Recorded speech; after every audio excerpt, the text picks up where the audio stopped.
Bonsoir à tous et à toutes, bienvenue dans votre émission Le 3 sur 7, la meilleure émission chrétienne du moment. Aujourd'hui, on parle choix de vie et sécurité routière. Premièrement, dans notre rubrique « Ça nous intéresse », faut-il démissionner pour sa passion? Et puis, focus sur nos routes, le processus de récupération des points du permis de conduire. Conseils pratiques et sensibilisation avec notre invité du jour. Restez connectés, ne décrochez surtout pas parce que le 3 sur 7 débute maintenant.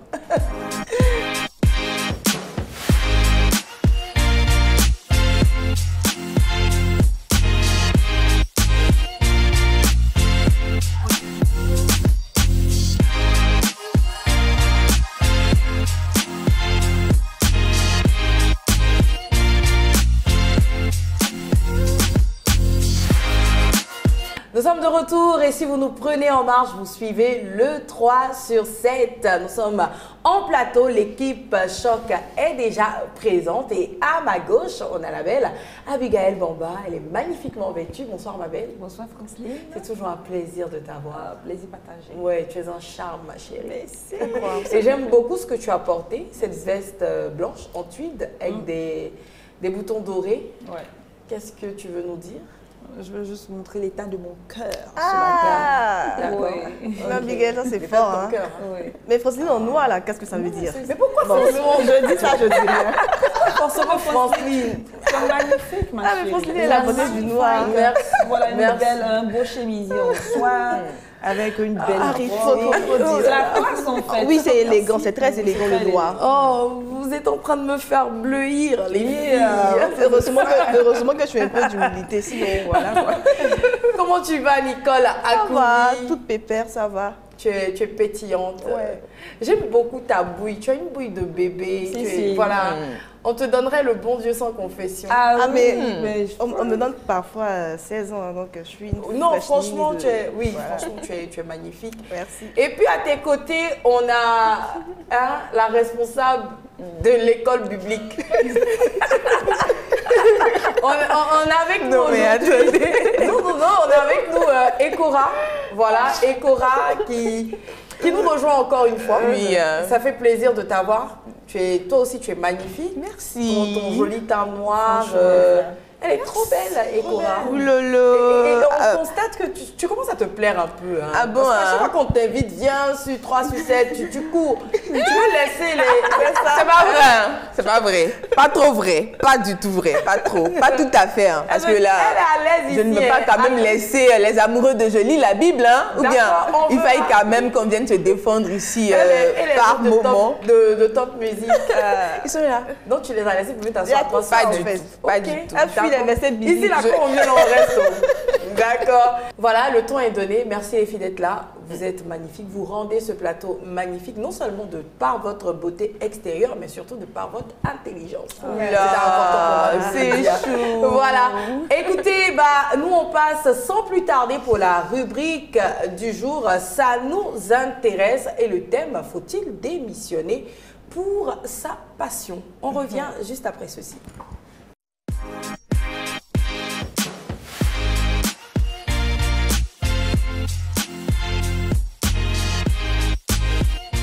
Le thème est donné, faut-il démissionner pour sa passion? Je me tourne vers Nicole. Alors, passion, c'est le mot-clé ici, dans ce thème. Pour toi, c'est quoi la passion? Je précise qu'on ne parle pas du fruit.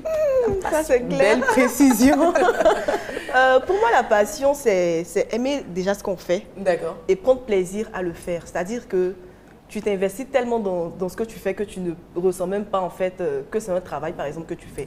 D'accord. Parce que tu D'accord. prends plaisir à le faire. Je note ce que tu as dit, Nicole. Et toi, Abigail, c'est quoi pour toi la passion?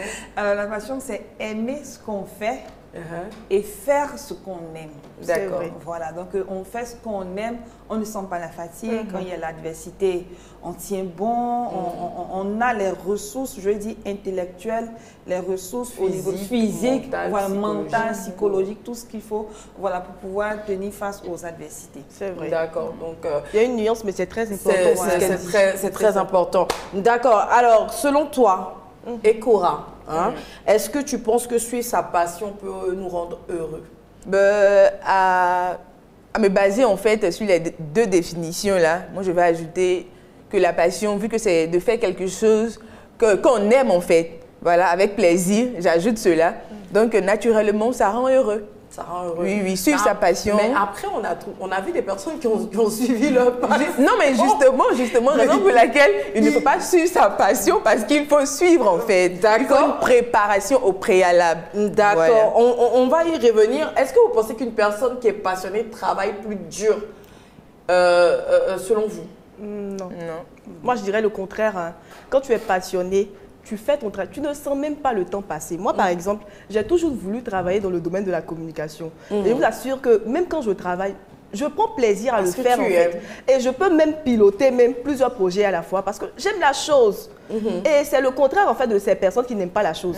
Et si vous remarquez bien, c'est pour cela que dans notre société actuelle, on déplore beaucoup de choses. Dans les centres de santé, dans les administrations publiques. Tu viens saluer la dame, elle a son lieu de poste, mais elle te répond d'une manière comme si tu avais une qui demandait quelque chose. Et je trouve que c'est parce que les gens ne font pas le travail avec passion qu'on est là, on cherche travail parce qu'on a besoin en fait d'assurer... Par contre, je pense. Voilà, on a besoin d'assurer nos factures, nos arrières, ce genre de trucs. Que voilà, il y a beaucoup de choses en fait qu'on déplore dans la société. Sinon, si chacun faisait son travail avec passion, je pense qu'on éviterait beaucoup de choses. Mais après aussi, est-ce qu'on a le choix? Voilà, est-ce qu'on a réellement le choix? Imagine par exemple, tu es dans une famille et tu as pour passion, on va dire, comment dire, tu as pour passion la musique, et tes parents te voient, ils mettent ça. La musique, même ça va. La musique, ça va. Dis-nous. Imagine quelqu'un qui, sa passion, c'est de travailler dans les ONG. C'est pas rémunéré. Mais mon frère, avant de partir travailler sur ta passion-là, est-ce qu'il y a mangé à la Effectivement. maison? C'est pourquoi moi, j'aimerais dire que le travail, là, c'est égal à vocation. La vocation, c'est un appel. C'est-à-dire, Dieu, quand il t'écrit, là, il te donne cette vocation-là. C'est sûr à quoi tu as appelé. Plus tu sais quelle est ta vocation, quel est ton travail, donc quel est ton appel, mieux tu seras heureux. Même si là-bas, la rémunération n'est pas comme tu veux, parce que Dieu t'a appelé là-bas, il va créer les circonstances pour que tu aies de quoi suivre, mais de vivre. Donc si je vais dans ton sens, c'est-à-dire que pour toi, la vocation, dans la vocation, on retrouve la passion. Ça. Et parce qu'on retrouve la passion dans la vocation, il y a trois choses. On retrouve l'appel, on retrouve en même temps la passion. Pourquoi? Parce que ça nous vient de Dieu. C'est ça. D'accord. Et tu vois, plus tu es heureux et tu rends les autres heureux. C'est ça. Ton travail. Parce que pour enchérir aussi, c'est que Dieu a donné à chacun de nous des talents en fait. Et c'est en fonction de ce qu'il veut qu'on fasse qu'il a donné des talents. Toi, par exemple, c'est le parler. Te voilà ici aujourd'hui, tu es animatrice. Mais voilà, je dis comme autour de toi, tu évangélises comme ça, en fait. Donc, en vrai, voilà, la passion, c'est la communication. Je pense que c'est la base de toute chose, la passion. Bon, d'accord. Est-ce qu'il faut démissionner pour sa passion? Je prends l'exemple d'une jeune dame qui est banquière, qui travaille dans une structure bancaire, qui gagne bien, mais vraiment bien sa vie. Mais sincèrement, quand elle est derrière son bureau en train de parler chiffres, elle n'est pas à l'aise parce que sa passion à elle, c'est la musique. Sa passion, c'est la musique. Hein? Maintenant, en vrai, elle n'a pas une belle voix, elle ne chante pas bien. Est-ce que vous pensez que cette jeune dame-là, parce que c'est sa passion, elle doit démissionner pour aller... Parce qu'on a vu des cas comme ça, des gens ont laissé souvent des gros boulots pour aller suivre leur passion. Et puis, parfois, ça ne donne rien. Parfois aussi, ça donne pour vous. Est-ce que c'est la bonne décision à faire? Si c'est le cas, comment le faire bien? J'ai posé la question. Moi, je pense que dans son cas, elle est déjà assise. Hein? Elle a une assise. Donc, si dans son fond intérieur, elle pense qu'elle a les âmes qu'il faut, et bon, naturellement, elle a les âmes, hein, parce que quelqu'un qui travaille dans une banque, je pense qu'elle a quand même des épargnes et tout. Donc, si elle n'a pas une belle voix, elle peut se former. Si elle sent, tout à l'heure, Abigail a parlé de vocation, et dans la vocation, on trouve la passion. Si elle sent que c'est là-bas que Dieu l'a appelée, malgré qu'elle n'a pas une belle voix, elle peut se faire former et suivre sa passion tranquillement. Ça passe. Mais dans le cas contraire où il y a une personne qui, vraiment, ça ne va pas, toi, tu n'as pas l'argent, même à la maison, ça ne va pas. C'est chaud et tu vas démissionner pour suivre ta passion. Vraiment, ça sera compliqué. Dans ce cas, je pense que à quelque part. Moi, je dirais que l'un n'empêche pas l'autre. voilà, elle est déjà assise financièrement à la banque. Elle peut faire la banque et puis se former à côté un peu, jusqu'à devenir pro. Quand elle sait qu'elle est arrivée maintenant au terme de sa formation, elle peut maintenant choisir entre les deux camps. Peut-être qu'elle va dire qu'elle n'a pas assez les le temps. gens même là, excusez-moi, les gens mélangent un peu tout. La passion et puis les hobbies. C'est ça. C'est différent en fait. Tu peux sentir, moi je pense que quand tu sens que c'est ta vocation là, c'est inné en fait. On ne fournit pas trop des fois. C'est vrai qu'il y a le travail qui accompagne le talent qu'on a, mais on le sent déjà parce que même quand tu ne le sais pas, Dieu te dit au travers des autres. Et c'est quelque chose qui est déjà installé en toi. Souvent, on te dit, bon, tu ne sais pas, mais si tu n'as même pas de base, non, c'est pas ta passion, c'est pas tu aimes la chose, c'est un hobby, mais il ne faut pas démissionner. C'est comme ça que j'ai parlé des talents là. D'accord. Est-ce que vous pensez qu'il faut tester sa passion quand même avant de démissionner? Bien sûr. Bah oui, il faut mettre un peu son pied pour savoir si ça. Et puis, oui, pendant que tu es en train de faire quelque chose, tu peux tester sur le côté et avoir vraiment la confirmation, l'attestation de Dieu avant de partir. Notre soeur bancaire même peut lancer un petit album là-bas. Effectivement. Et puis, mais qu'est-ce qui dit qu'elle doit aller forcément chanter? Peut-être qu'elle a appelé dans ce domaine pour aider d'autres personnes à financer des projets. Est-ce qu'elle doit chanter? Il faut déterminer en fait l'essence de sa passion. Voilà, l'essence de sa passion. Peut-être qu'elle est faite pour écrire des textes pour donner aux personnes qui vont chanter. Mais est-ce qu'elle a aller devant le devant de la scène pour chanter? Il y a tout ça, il faut vraiment avoir tellement vaste. les informations. D'accord. Maintenant, pour le cas où on décide par exemple de transformer, on a fini de démissionner, et puis est-ce que vous pensez que transformer sa passion, transformer sa passion en travail, est-ce qu'à la longue ça peut devenir stressant? Transformer sa passion en travail. C'est-à-dire, par exemple, aujourd'hui, notre sœur, elle démissionne, elle est devenue chanteuse. Est-ce que vous pensez, c'est sa passion, elle vit sa passion, ça devient maintenant son travail. Est-ce que vous pensez que ça peut être stressant? Oui, tout le travail est stressant. On rencontre tout le temps des difficultés, que ce soit notre vocation, que ce soit notre passion, que ce soit notre hobby. Il y a toujours des difficultés qu'on rencontre, il y a des contraintes qu'on rencontre, il y a des sacrifices qu'on fait pour arriver au terme aussi d'un aboutissement. Donc, c'est forcément stressant. Mais je pense que comme je le dis, je le dis depuis le début, quand c'est ta vocation, quand c'est ton appel, tu as les âmes qu'il faut. Et puis quand tu te retrouves dans ce domaine-là, il y a ton épanouissement qui est là. Malgré les épreuves, malgré que c'est difficile, tu sens que tu as ta place. Certaine assurance, parce que tu sais en fait là où tu vas. Moi, je dirais même que c'est travailler sans passion qui est encore plus facteur de stress. Voilà. D'accord. Nous sommes au terme de notre entretien. Ma question est posée. Rapidement, chacune va donner son point de vue. Est-ce qu'il faut démissionner pour sa passion? Que diriez-vous à nos téléspectateurs? Est-ce qu'il faut démissionner pour sa passion, oui ou non? Alors moi, je vais répondre avec ce verset biblique, Ecclésiaste 3, verset 13. Mais que si un homme mange et jouit du bien-être au milieu de tout son travail, c'est là un don de Dieu. Alors, si vous constatez que vous avez peut-être entamé, vous n'avez pas encore démissionné, vous avez évalué et que vous sentez que vous serez épanoui, vous serez heureux, allez-y. Mais il faut évaluer toujours le risque. Voilà.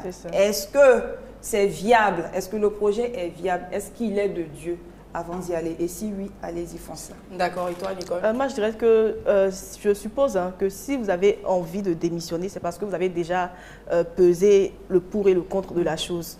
Et si vous savez que vous voulez démissionner, il faudrait le faire, mais non sans avoir assuré ses arrières, quoi. Donc, voilà. D'accord. Et Cora? Tout a été dit, on ne démissionne pas parce qu'il faut démissionner. Voilà, il faut s'assurer d'être prêt. D'accord, donc en toute chose, il faut utiliser la sagesse. Alors, si la rien me le permet, si Francine me le permet, je vais vous raconter une petite anecdote. Moi, j'ai une connaissance là qui voulait quitter son travail parce qu'elle s'est fait à manger. Elle voulait créer une petite entreprise, une restauration et tout ça, de restauration et autres.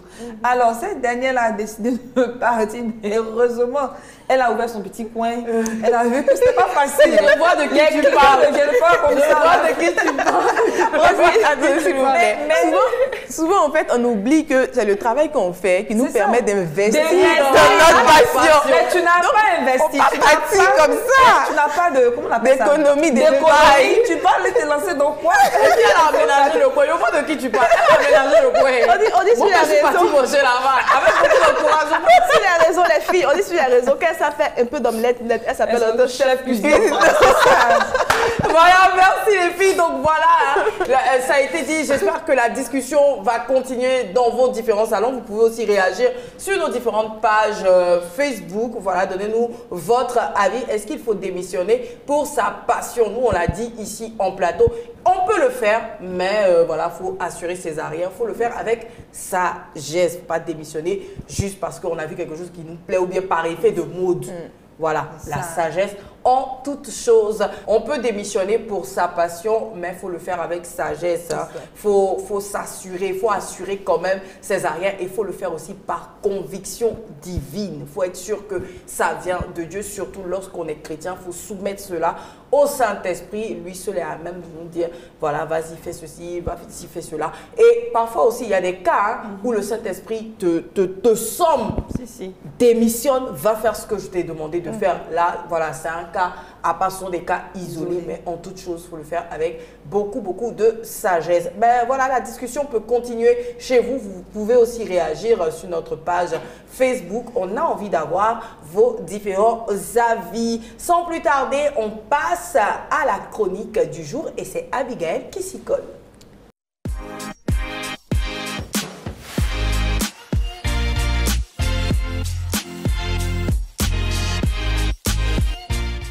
Alors les filles et chers téléspectateurs, je vais parler dans ma chronique du jour de la posture professionnelle. Voilà, vous me regardez avec les yeux hagards et vous posez la question certainement, c'est quoi une posture professionnelle? Permettez-moi de...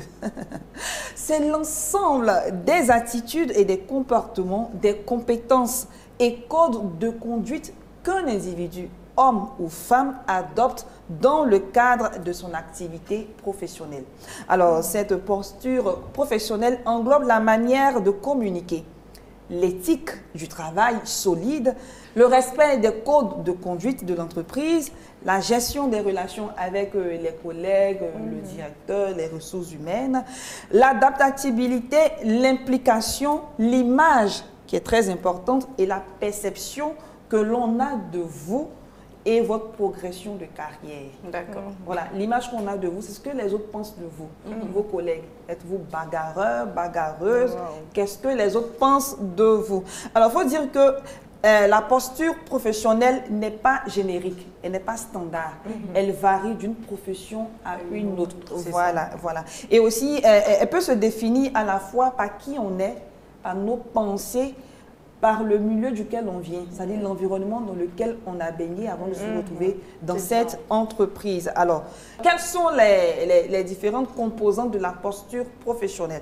Nous avons le comportement éthique, moral. On a être ponctuel, venir tout le temps à l'heure, être fiable, respecter les délais et les règles établies par l'entreprise dans laquelle on est, faire preuve de rigueur et d'engagement. Vous voyez qu'on fait les CV là, il y a des questions souvent dit je suis apte à travailler avec les autres. Je peux travailler sous pression. Ça, c'est la fin, tout ça qu'on parle. Voilà, il y a aussi la communication. Il faut savoir s'exprimer clairement, écouter activement. Souvent, on s'exprime plus et on écoute moins. Voilà, il faut s'adapter aussi à son interlocuteur. Nous avons souvent des personnes qui sont un peu, je vais dire, impulsives, rigides. Donc, il faut savoir les écouter, il faut savoir communiquer avec eux. Il faut aussi utiliser un langage approprié au contexte professionnel. Alors, si vous vous retrouvez au port de pêche, il y a un langage à tenir. Vous n'allez pas parler de pousser les vivards et parler encore de... C'est clair, ça c'est quand tu es dans l'environnement des barrayeurs, des dockers et tout. Il y a forcément un code de langage. On se retrouve aussi au marché, savoir parler avec les dames du marché, les commerçants et autres. Nous avons également les compétences interpersonnelles. Montrer de l'empathie, savoir gérer les conflits. Il est impossible de travailler entre humains, il peut ne pas avoir de conflits. Donc, il faut avoir la maîtrise de soi, la gestion des conflits entre collègues. Favoriser aussi la collaboration et interagir de manière constructive avec les collègues. Il y a des gens qui n'aiment pas travailler en équipe. Alors, si vous n'aimez pas travailler en équipe, ne postulez pas dans une entreprise. Parce qu'une entreprise, en entreprise, il faut travailler avec les autres. C'est l'équipe, en fait. C'est une équipe qui gagne. On ne travaille pas sur... C'est une chaîne. Il faut aussi s'adapter et réfléchir. C'est-à-dire, il y a des patrons qui aiment que leurs employés, leurs collaborateurs se mettent à leur place, en fait, réfléchissent à leur place. Donc, il faut être capable de s'adapter au changement et prendre des initiatives. Il y a également l'image et l'apparence. On ne vient pas au travail en sandales. C'est pas possible. Ça, donc, tu peux pas aller à une entreprise, surtout de communication, et avoir les cheveux bigarrés, avoir un costume qui n'est pas bien fait. C'est pas possible. Toujours bien mise. Tu parles aussi sur un chantier avec des talons. Hein? Voilà, c'est pas possible. Donc, il faut adapter à l'environnement. Alors, pourquoi avoir une bonne posture professionnelle? C'est important parce que nous renvoyons une image de nous et cela nous discrédite ou nous rend crédible en fait en fonction de là où nous trouvons aussi. Ça nous permet de renforcer la confiance, notre confiance et la confiance que les autres ont vis-à-vis de nous. Cela aussi enrichit notre relation professionnelle et permet d'établir des relations de travail harmonieuses et favorise un environnement propice à la collaboration. Là, je parlais des personnes qui aiment un peu des histoires. Il faut savoir gérer les conflits. Elle aussi offre des opportunités de carrière. Voilà, bien se comporter en société vous offre des opportunités où vous faites carrément la porte. Si vous vous comportez bien, vous avez la possibilité de vous faire remarquer. Par exemple, ceux qui travaillent surtout dans le commerce, il y a des échanges avec les clients. Alors, quand vous recevez mal un client, c'est fini. On vous fait un mauvais rapport sur vous et on vous ferme la porte en fait. Vous ne pouvez plus aller travailler ailleurs. Donc, c'est un atout et peut ouvrir des portes ou contribuer à votre progression de carrière. Donc, en somme, il faut dire que il est important d'avoir une bonne posture professionnelle en entreprise. Et pour finir, il faut avoir une bonne image en entreprise. Elle reflète l'image de vous à l'extérieur, c'est-à-dire l'image de l'entreprise que vous représentez. Alors, si vous avez une mauvaise image, c'est-à-dire si vous ne soignez pas votre apparence, si vous êtes une personne qui parle mal aux gens, cela renvoie rapidement à une mauvaise image de l'entreprise dans laquelle vous travaillez. En résumé, nous pouvons retenir que la posture professionnelle va au-delà des compétences techniques et se concentre sur le savoir. Être qui permet d'agir efficacement et de manière adaptée dans un environnement professionnel. Wow. En tout cas, merci beaucoup Abigail. Oui. Merci beaucoup. C'est important d'avoir une bonne tenue, une bonne stature professionnelle. Ça joue pour beaucoup. Voilà, il faut dire même qu'au-delà même des compétences, maintenant les entreprises recherchent les soft skills. C'est ta manière d'être, comment est-ce que tu te comportes. Des personnes sociables. C'est ce qui est important. C'est important. Parce que en fait, les gens cherchent du travail et ils vont postuler. Ah, mais non, pas du travail. Mais quand dans du travail, il y a tout ça qui compte. C'est pas que les diplômes. Parce que les diplômes, il y en a. Tout le monde a des diplômes. Mais quelle est toi ta particularité? Qui va te permettre de maintenir ton travail. Ça, c'est tellement récurrent sous nos cieux ces derniers jours. Tu trouves des personnes... Les gens ont tendance à dire, quand vous venez demander le travail, vous êtes comme ça, vous êtes comme un petit chat. Mais dès qu'on vous donne le travail, vous montez sur vos grands chevaux, vous recevez mal parfois. Ça, je m'adresse aux réceptionnistes, parfois aux caissières, aux gens de l'accueil. C'est ça. Parfois, des personnes dans l'administration, des assistantes. Même à la boulangerie. Oui, des assistantes qui sont désagréables. C'est déplorable. Et je veux dire, dans tout ce que tu as dit, il y a aussi, comme tu as parlé du volet communication.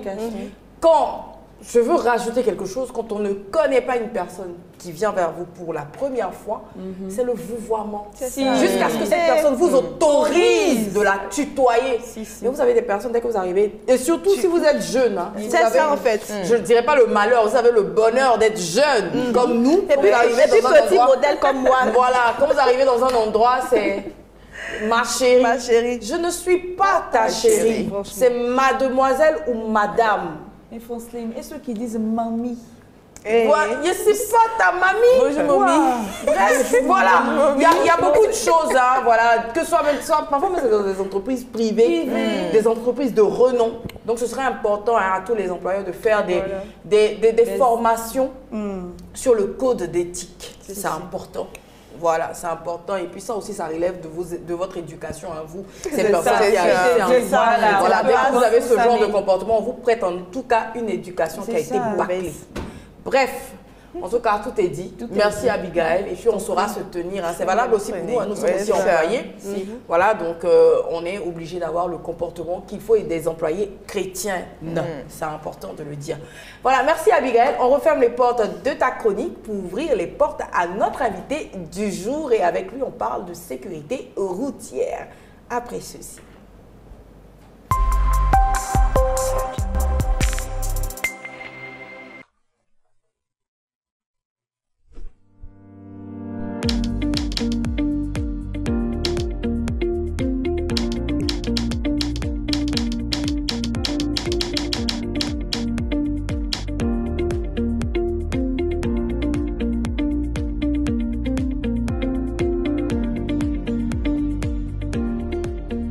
Désormais, toute l'actualité de MTV+, disponible en un seul clic. Mirac TV+, met à votre disposition une nouvelle plateforme pour vous permettre de regarder en direct tous vos programmes favoris. Revoir toutes vos vidéos à la demande, des temps de prière, de méditation, d'enseignement, de musique et toute l'actu de vos stars préférées. Laissez-vous transformer par tout le contenu conçu sur mesure pour vous. Connectez-vous vite sur www.mirac-tvplus.com. OMI Production est une structure de production dans l'événementiel et dans nombreux autres domaines. Parce que nous ambitionnons de mettre en lumière les artistes chanteurs, chantres chrétiens et acteurs du showbiz. Nous mettons à votre disposition un studio d'enregistrement pour vos répétitions et enregistrement d'albums. Notre studio d'enregistrement a déjà vu défiler entre ses murs de nombreux artistes de renom tels que la diva Aïcha Koné, Serge Beno, Nestor David, Mamontagna, le groupe Magic System, Sombil, Desbordeaux, Ferregola, Baby Philippe, Sonny Badou, David Taïro, Roselyne Layo et bien d'autres. Notre studio est ouvert à tous les amoureux de la musique, tant aux professionnels qu'aux amateurs. Aussi, pour vos événements, concerts, festivals, programmes d'évangélisation de masse, nous vous proposons des services de location, de sonorisation, d'éclairage, de vidéo et de structure. OMI Production, une régie son et lumière de dernière génération entre les mains d'ingénieurs qualifiés pour vous offrir un service de qualité. Nous sommes situés en Abidjan Cocody de Plateau, carrefour d'un camp route du Zoo, après la CEI. Infoline, plus 225 07 57 98 84 70 07 81 81 98.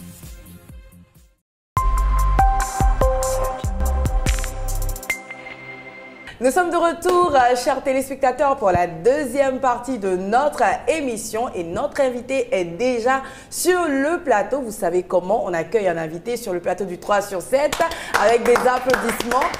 Voilà, bonsoir Monsieur Sylvier Carvalho. Bonsoir Madame. Sous-directeur de la formation à l'Office de sécurité routière. C'est bien ça. Voilà, je vous présente Nicolas Couvi. Bonsoir, monsieur Sylvier. Bonsoir Nicole. Et puis à ses côtés, vous avez Abigail Bamba. Bonsoir Abigail. Voilà, nous, les présentations sont déjà faites. Hein. Moi, c'est Franceline Yao. Voilà, donc bienvenue sur le plateau du 3 sur 7. Merci. Voilà, et avec vous aujourd'hui, on va parler du processus de récupération de points sur le permis de conduire. Exactement. D'accord. Naturellement, vous êtes sous-directeur de la formation à Lozère. Dites-nous, c'est quoi Lozère pour tous nos téléspectateurs? Alors, déjà, merci pour l'opportunité que vous nous offrez. Voilà, pour parler de ces sujets qui sont, je vais dire, d'intérêt public, voilà, puisque c'est à l'adresse de tous les usagers de la route. Il faut noter que l'OSER, c'est l'Office de sécurité routière. C'est un organisme qui est chargé de la mise en œuvre de la politique de sécurité routière au plan national. Et l'OSER, c'est une structure publique qui est sous tutelle du ministère des Transports. Elle a à sa charge la sécurité routière, les études qui concernent la sécurité routière, les recherches aussi qui peuvent concerner la sécurité routière, la collecte des données, parce que justement pour adresser les questions de sécurité routière, il faut bien comprendre ce qui se passe. Donc il faut faire une collecte des données pour les analyser et mieux cibler les actions que nous allons faire. Et également, l'OSER est chargé de former les usagers, de sensibiliser, d'éduquer les usagers de la route. Et je crois que pour tous les usagers, on a coutume de nous voir chaque fois lorsque il y a des mouvements de personnes, des mouvements qui peuvent créer évidemment des accidents de la route. Nous sommes là pour protéger les usagers de la route. D'accord. Parlons des actions menées par l'OSER. On a eu la mise en vigueur du permis à points depuis le 1er mars 2023. C'est ça. C'est exact. Voilà, donc comment est-ce que fonctionne ce système concrètement? Alors, donc, il faut dire que le permis à points a été mis en œuvre par le ministère des Transports, de façon générale. On a plusieurs structures qui sont impliquées dans la mise en œuvre de ces systèmes. Mais il faut mettre tout ça dans un contexte bien précis. Depuis un certain nombre d'années, nous avons constaté une hausse des accidents de la route avec des victimes qui sont vraiment très importantes. Et à un moment donné, jusqu'en 2019, on avait pratiquement les tués d'accidents qui avaient carrément doublé. Donc, il fallait faire quelque chose. Le ministère des Transports a pris à bras-le-corps cette préoccupation et nous avons mis en place une stratégie nationale de sécurité routière qui est basée sur un certain nombre d'axes, notamment l'engagement citoyen, parce que la sécurité routière, ce n'est pas une affaire de l'administration publique, c'est une affaire de tous. Donc, il faut que tous, nous puissions nous engager avec l'engagement citoyen. Nous avons aussi l'efficience de la riposte. Il faut que la riposte contre les accidents de la route soit vraiment très ciblée. Et nous avons aussi l'introduction de nouvelles technologies de l'information et de la communication et le renforcement de la réglementation. Alors, dans le cadre du développement des nouvelles technologies, vous avez vu également que la vidéo-verbalisation a été mise en œuvre.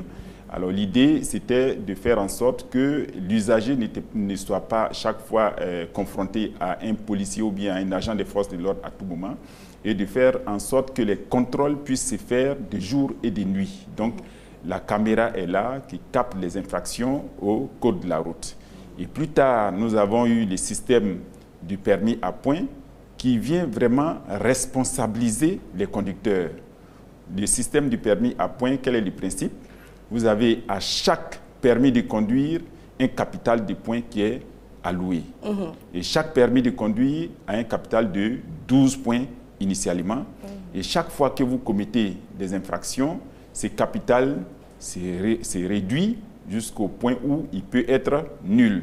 Donc, ce qui responsabilise le conducteur, puisqu'il a vraiment la mission, on va dire, l'obligation de pouvoir maintenir ces points, de ne pas l'annuler, parce que quand le capital est nul, évidemment, vous sortez de la circulation, vous n'avez plus de permis de conduire. Donc, vraiment, c'est une façon de responsabiliser les conducteurs, de les rendre responsables de la qualité de leur permis de conduire, et forcément de les contraindre aussi à respecter les règles de la circulation routière. Voilà un peu le principe du permis à points. Ok, d'accord. Et quelles sont les infractions qui entraînent une perte de points? Voilà, on a plusieurs infractions qui entraînent des retraits de points.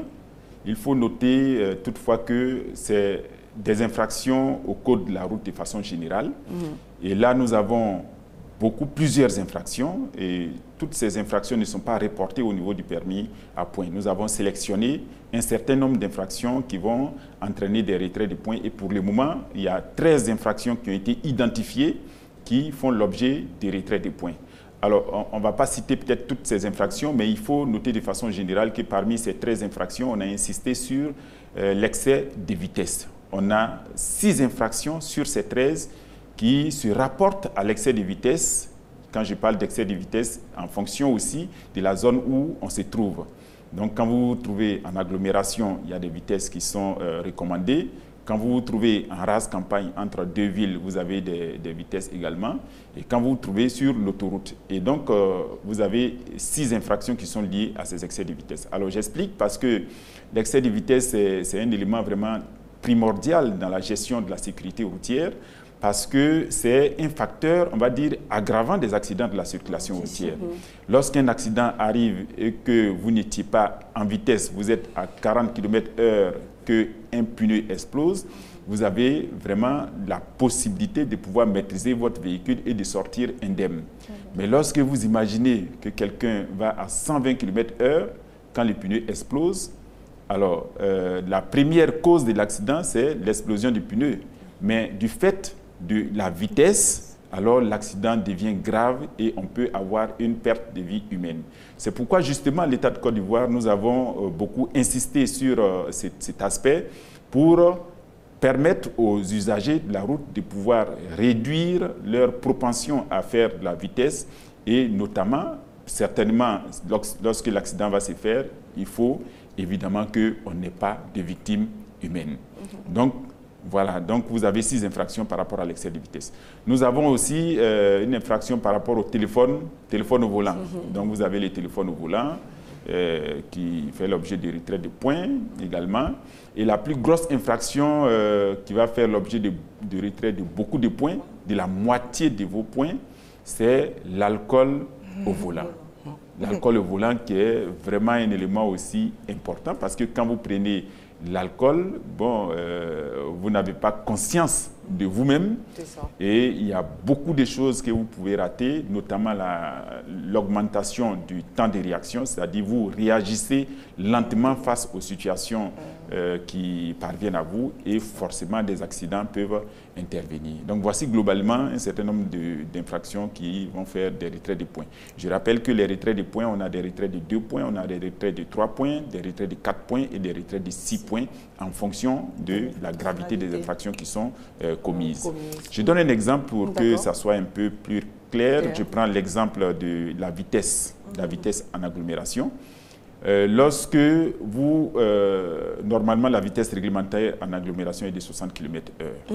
Et la vidéo-verbalisation, on commence à vous notifier cette infraction à partir de 70 km/h. Donc il y a une marge de tolérance de 10 km/h. Donc lorsque vous dépassez 70 km/h, ça fait l'objet d'une contravention. Donc il y a une contravention de 2000 francs évidemment que vous allez payer. Mais lorsque cette vitesse est augmentée plus 20 km/h de plus sur les 70, c'est-à-dire on parvient à 90, en plus de la contravention que vous allez payer, vous allez avoir des retraits de -2 sur votre permis de conduire.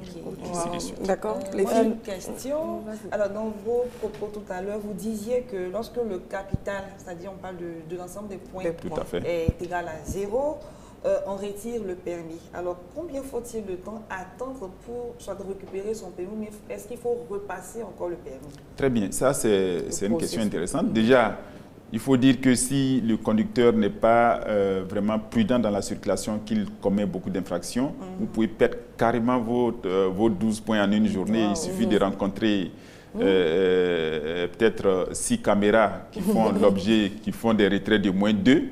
Voilà, vous perdez totalement votre permis de conduire. Et quand le capital est nul, vous avez perdu totalement votre permis de conduire. Vous devenez quelqu'un qui n'a pas de permis de conduire. Et là, on ne vous autorise pas automatiquement à passer le permis de conduire parce que, bon, on s'est dit que vous avez pris vraiment beaucoup de risques jusqu'au point de perdre carrément votre capital.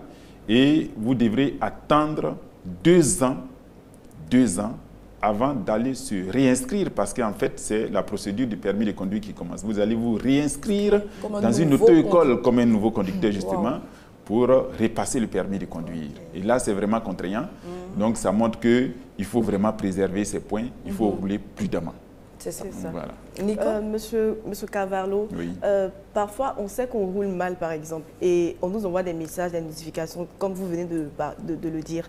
Est-ce qu'au fil du temps, il y a des méthodes, des techniques pour voir en fait à combien de points nous sommes? Oui, lorsque vous avez une infraction, l'infraction est notifiée. Voilà, l'infraction est notifiée via tout moyen électronique, notamment des SMS.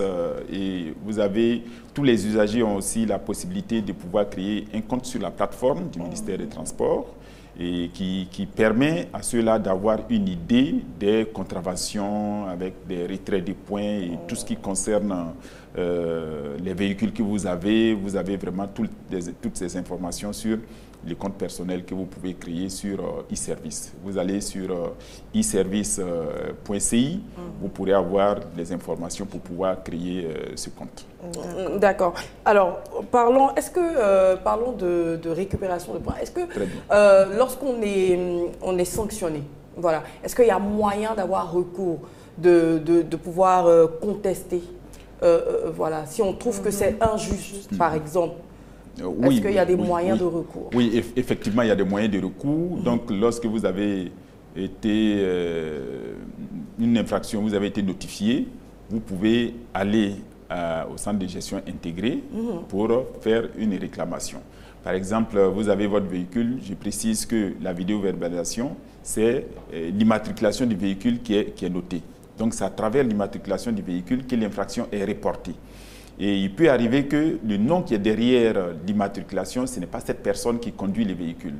Et donc, dans ce cas précis, vous avez la possibilité d'aller faire une réclamation pour que la vérité soit faite et que la personne qui a commis l'infraction lui soit directement reportée. D'accord. Voilà. D'accord. Abigail, vous avez des questions? Est-ce qu'il y a des stages qui existent dans l'optique de former et les automobilistes et les motocyclistes et même les usagers de la route, les piétons en fait. Oui. Voilà, en ce qui concerne, le retrait de permis à point ou autre, même pour éviter d'éventuels accidents routiers. Oui, bon, on a toujours des formations, des sensibilisations du grand public qu'on fait. Et lorsque le permis à point a été institué, le ministère des Transports a engagé une vaste sensibilisation pour informer les usagers de la route du principe et des modalités de fonctionnement du permis à point. Voilà. N'empêche que d'autres usagers puissent se rapprocher également de l'Oser pour faire des formations encore plus approfondies sur des thématiques qui leur conviennent. D'accord. Moi, je veux revenir sur le retrait, s'il te plaît. Oui. Rapidement. Pour le retrait, concrètement, on sait que les chauffeurs de VTC, par exemple, ont l'habitude de s'échanger. Comment se fait Comment se fait voilà, le retrait de manière concrète? Voilà, les chauffeurs de VTC, bon, j'imagine que vous voulez certainement dire des chauffeurs qui se remplacent sur les véhicules. Donc, ça pose le problème d'un véhicule qui est utilisé par plusieurs personnes. Alors, un véhicule qui est utilisé par plusieurs personnes, je l'ai indiqué tout à l'heure que l'infraction qui est reportée, c'est sur le propriétaire du véhicule. Le propriétaire du véhicule qui est identifié comme celui qui est responsable de tout ce que son véhicule fait dans la circulation routière. Donc, c'est au propriétaire du véhicule, quand il y a une infraction qui est commise, de faire une réclamation pour préciser la personne qui a commis l'infraction. Mais on est allé plus loin dans ce système parce qu'on pense à ceux qui ont de grosses flottes et les propriétaires, les véhicules sont immatriculés à un seul nom avec une centaine de chauffeurs. Alors, il y a la possibilité d'assigner des conducteurs à chaque véhicule. Donc, pour chaque immatriculation qui porte, bien entendu, votre nom, on assigne un conducteur qui est habituellement sur ce véhicule, de sorte que quand il y a une infraction sur ce véhicule, ce n'est pas au propriétaire du véhicule que l'infraction va être notifiée, mais directement au conducteur qui fait l'infraction. D'accord. Alors, Monsieur Sylvier, concrètement, quel est le processus que doit suivre un conducteur lorsque le permis lui est retiré? Quel est le processus qu'il doit suivre pour pouvoir récupérer les points de son permis? Voilà. S'il y a un itinéraire, j'ai envie d'utiliser ce terme-là, tout à fait. Voilà, à aborder. Dites-moi. C'est bien de le noter. On parle de récupération de points. Donc, c'est pour dire que la possibilité est offerte aux usagers de pouvoir récupérer les points qui sont perdus. Donc, il y a un espoir qui est là. Vous avez un capital de 12 points, vous perdez les points. La réglementation vous donne cette possibilité de pouvoir récupérer les points tant que le capital n'est pas nul. Tant que le capital n'est pas nul. Donc, vous pouvez le reconstituer. Et donc, dans cette procédure, actuellement, nous avons commencé des stages de récupération des points à l'Oser. Et vous devez vous rendre à la Direction générale des transports terrestres et de la circulation pour retirer là-bas un relevé de solde. Donc, on va vous donner un relevé de solde qui fait l'état du solde de points que vous avez, mais aussi l'état des différentes infractions qui ont été commises. Et avec ce document, vous allez venir à Lozère pour faire une visite médicale, parce qu'il y a un service de visite médicale du ministère des Transports qui a été installé au niveau des locaux de Lozère. Vous allez faire une visite médicale, et après la visite médicale, vous venez maintenant pour vous inscrire, pour participer au stage de récupération. Et tout ça, ça engrange des frais aussi. Pour les relevés de solde, vous allez payer 5 000 francs. Pour la visite médicale, c'est 3 500. Et puis, vous venez vous inscrire pour le stage de récupération à 100 000 francs. Et on vous programme pour une formation. Et ces formations, nous avons pour le moment planifié 2 sessions par semaine, 2 sessions de 2 jours. Voilà, on a les mardis et les mercredis pour la première session et le jeudi et le vendredi pour la deuxième session. Voilà, et quand vous faites cette formation, c'est une formation qui est axée sur les règles du code de la route, les comportements sécuritaires, coopératifs et responsables dans la circulation routière. Ce n'est pas une formation bis auto-école, mais c'est un partage d'expérience avec tous ceux qui sont là pour comprendre un peu les risques qui sont dans la circulation routière et les méthodes, les techniques qu'il faut appliquer pour pouvoir éviter les accidents de la circulation. Et nous avons aussi l'appui d'un psychologue, parce que quand on fait les infractions, c'est bon de relever ces infractions, mais c'est bon aussi de comprendre dans quel contexte ces infractions ont été faites. On peut avoir l'impact de la société, de l'environnement, d'un certain nombre de choses psychologiques qui sont liées aux conducteurs, qui vont entraîner la commission de ces infractions. Donc, le psychologue est là pour analyser les profils des conducteurs et pour voir pour chacun de ces profils comment est-ce que le conducteur peut être amené à pouvoir dompter tout ça et à éviter les infractions dans la circulation. Donc, c'est vraiment une formation en 2 jours pleine qui permet à la fin de sortir avec un petit bagage, un bon bagage. Et puis, à la suite de tout ça, vous récupérez 4 points. 4 points. Alors, si vous ne récupérez pas la totalité que vous avez perdue, mais vous récupérez à l'issue des stages 4 points. Donc, c'est pour dire que les points sont précieux. Il faut pouvoir les préserver. Donc, à supposer que un conducteur a perdu 8 points. Il fait un premier stage d'abord pour récupérer 4 points. Ensuite, il fait un deuxième pour récupérer les 4 autres points. Bien. Voilà, c'est ça. Alors, il y a une chose... Pour appuyer la question d'Abigail, est-ce que c'est une seule formation, effectivement, ou c'est plusieurs pour pouvoir récupérer la totalité, ou on ne pourra pas forcément récupérer la totalité des points, mais on va quand même récupérer 4, 6, 8. Voilà, j'allais en venir parce qu'en fait, il faut que le système soit un peu contraignant aussi. Et donc, quand vous allez faire un stage de récupération, vous avez droit à un seul stage de récupération par an. Donc, vous imaginez, si on devait vous donner l'opportunité de faire plusieurs stages de récupération, bon, si j'ai un peu de moyens, je perds 8 points, je fais un stage, je repars encore pour faire un deuxième stage. Donc, tout ça, c'est limité. Même si vous avez cette possibilité, vous êtes obligé d'avoir un seul. Donc, du coup, si vous avez 2 points, que vous avez fait le stage de récupération, vous êtes obligé de préserver ces points en changeant le comportement sur la route et de sorte à pouvoir passer l'année. Et c'est l'année qui suit que vous allez être admis à faire un autre stage de récupération. Donc, c'est un peu contraignant à ce niveau aussi. Concernant la formation, excuse-moi Abigail, concernant la formation, est-ce qu'à l'issue de cette formation, il y a un examen qui est fait pour qu'on puisse dire, bon, ce conducteur-là est apte à obtenir les 4 points?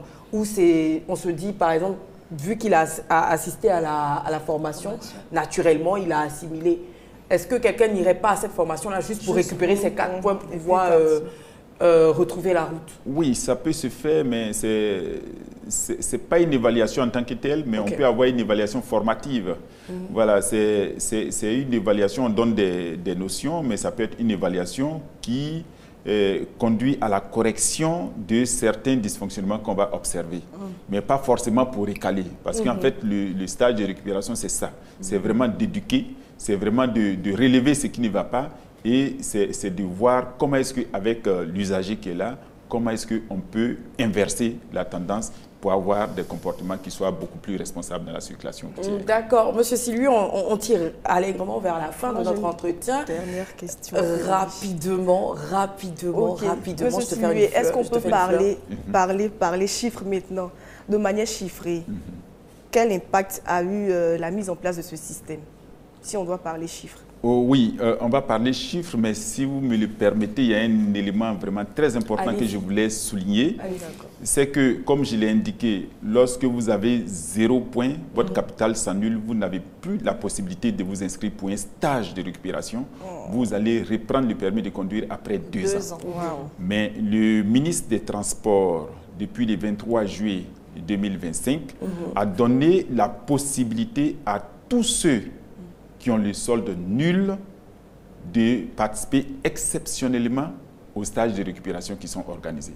Ça, c'est une information qu'on doit savoir parce qu'elle ne s'étend pas de façon indéfinie, ça s'étend sur 3 mois, donc du 23 juillet au 23 octobre 2025. Tous ceux qui ont le solde nul peuvent participer au stage de récupération pour réactiver leur permis de conduire. Donc, il faut vraiment courir vite.